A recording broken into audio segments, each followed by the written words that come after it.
The recent decrease in stock values of technology companies reminds people of the dot-com bust in the early 2000s. For instance, Cathie Wood's ARK Innovation ETF's value has decreased by 75% from its peak. The 78% loss in Nasdaq from March 2000 to October 2002, followed by a recession, is strikingly comparable to the current decline. Not just technology stocks are seeing stock price drops. Retail stocks, a leading indicator of the economy's overall health, have likewise lost a third of their value since recent highs. A U.S. recession, as well as a worldwide recession, are now being predicted by economists. In addition, interest rates have increased and will do so shortly. Credit is getting harder to come by. China's zero-COVID policy and Russia's invasion of Ukraine remain significant concerns for the supply chain.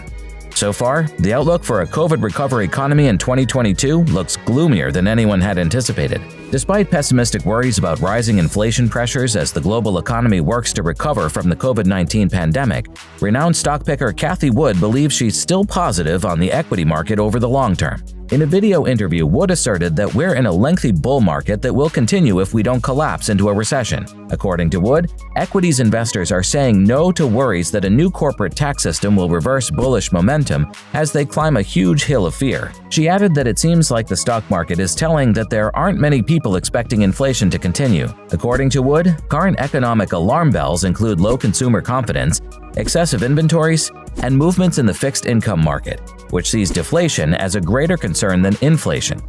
According to Wood, lagging inflation indices are the Consumer Price Index and the Personal Consumption Expenditures Price Index, while leading indicators reveal a different picture. According to her, the dollar has increased by 15% this year, which is a significant increase and a potent anti-inflationary drive. According to Wood, the Fed doesn't appear to have responded to several market indicators, including growing credit default swaps, a flat yield curve, and consumer confidence.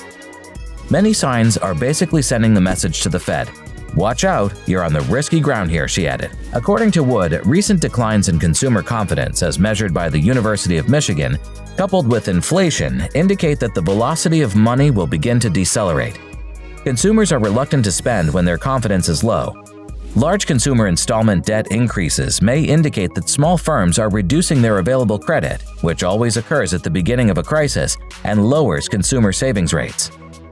As people wait for lower prices, she anticipated that the price cuts would also impede the flow of money. According to Wood, this will probably occur in the gas-powered car industry, where disruptive innovation is accelerating due to consumers' desire to switch to electric vehicles due to high gas prices. When compared to the recession of 2008, we are currently in a considerably deeper recession, perhaps twice as deep. Fixed income credit default swaps are increasing since the market is aware of this. When it comes to her company's 5 innovation platforms, genomic sequencing, adaptive robots, energy storage, artificial intelligence, and blockchain technology, Wood said she has never experienced deflationary forces this potent.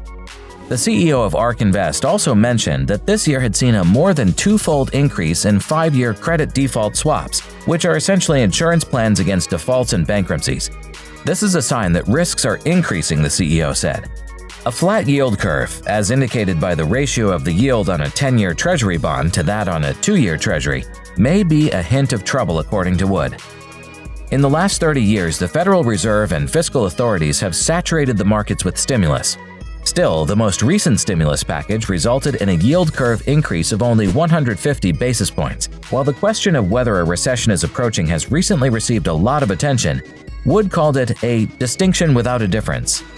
According to her, it is likely that we may reach full artificial general intelligence within one market cycle, which will result in changes that are beyond our current capacity to imagine. Additionally, it will lead to productivity gains that we currently doubt we can comprehend.